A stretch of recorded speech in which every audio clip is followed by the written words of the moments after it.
Welcome to Illuminati Silver. We tell you the truth about silver. Today is Tuesday the 23rd of February 2021 and we're looking at a significant fall in Bitcoin prices as well as other cryptocurrencies today and the reasons why this appears to have occurred. So let's take a look.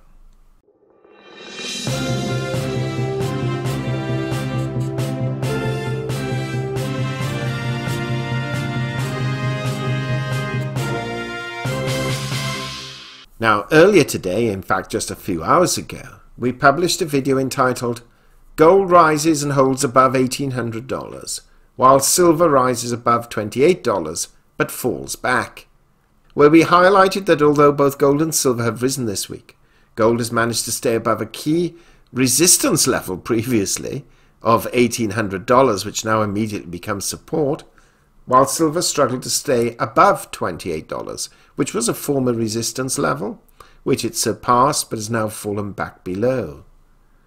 We expressed some of the reasons for this, and that we should wait until later in the week when more economic data for the United States is announced to develop a trend if one is going to occur from that release of data. And we've placed links to this video below. Now back to Bitcoin. At the time producing this video, which is 2200 hours GMT, Bitcoin is standing at $47,932, despite having peaked at $58,332 just over 2 days ago, a fall of over $10,000. And we now look as to why this arguably has happened.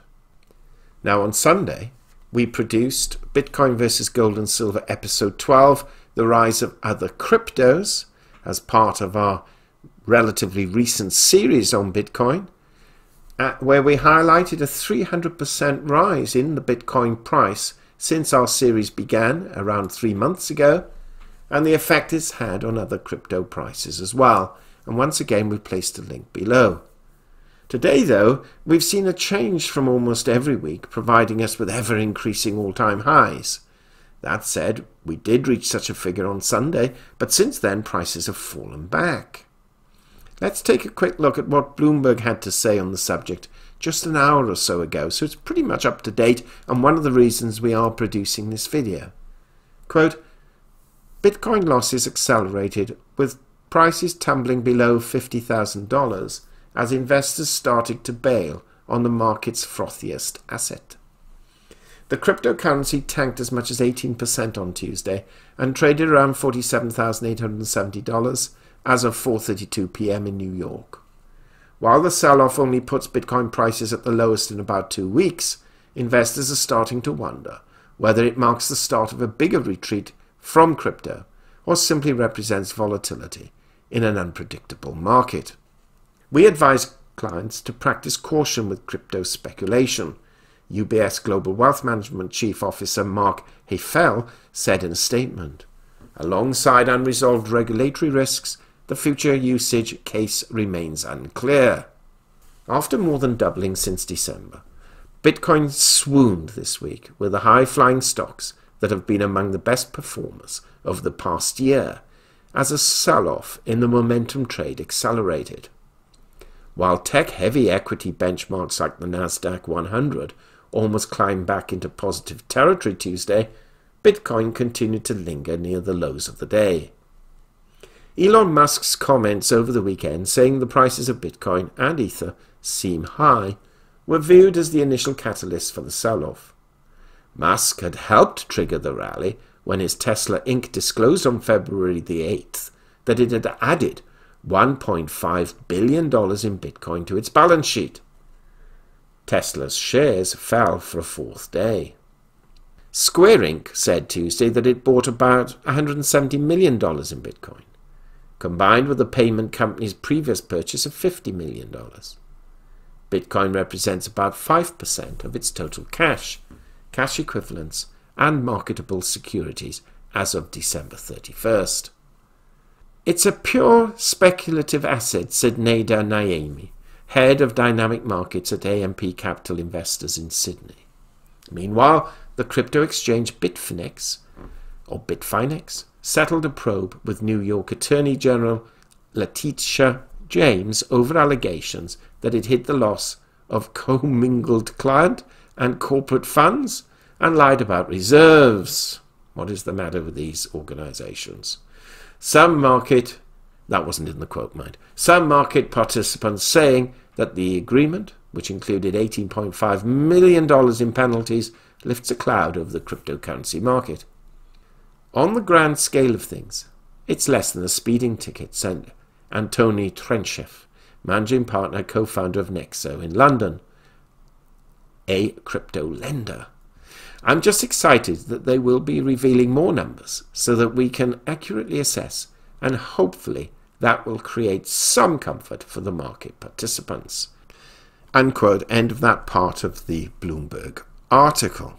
So, where does this leave us now, having experienced the largest two-day rout of Bitcoin prices in the last 11 months? Well, we do not believe the uptrend is over. Perhaps for a short while, though, it may be, but it has still much further to run. That said, for those who believe in trends and cycles, it should not go amiss that March, which is just over a week away, has consistently been the worst performing month for Bitcoin, with a mean average loss of 14.725% since 2017, when the market started to gain traction. The second worst month on average is September, with a mean loss of 9.05% over the same time frame.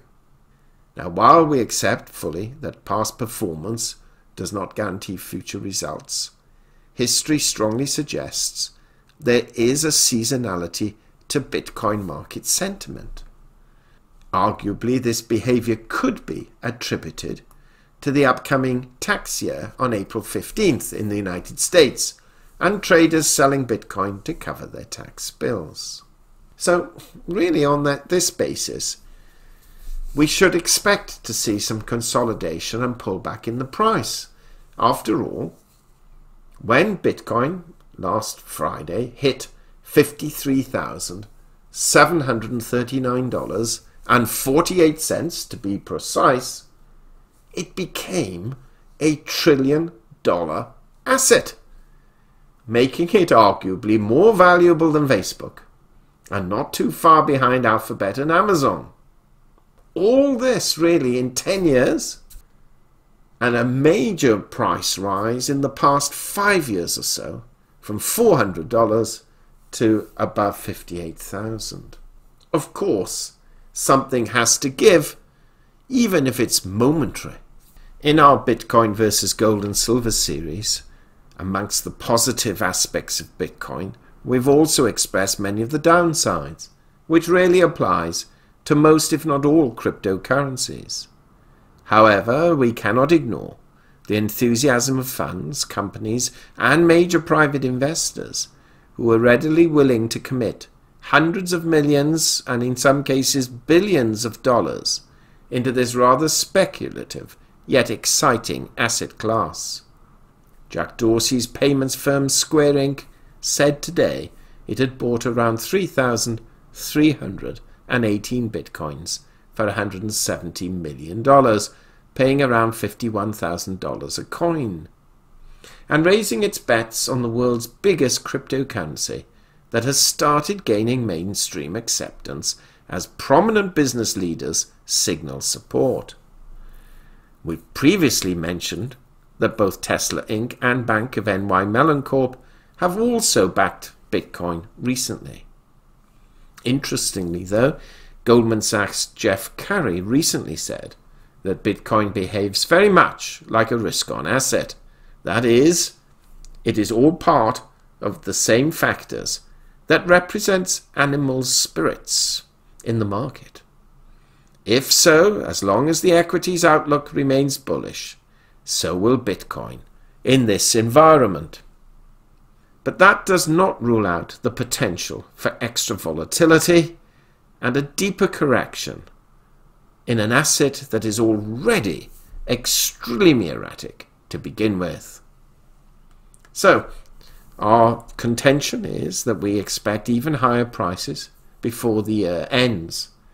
But perhaps the pace of that growth may indeed slow down a little from here, and there will no doubt be some sleepless nights for some investors as prices oscillate between considerable highs and lows.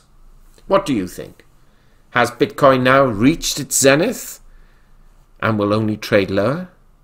Or do you think, like us, it will go higher and higher than $58,000, though it may take a little longer than it has done in the run-up in recent weeks? Do share your thoughts. We'd be most interested to see them.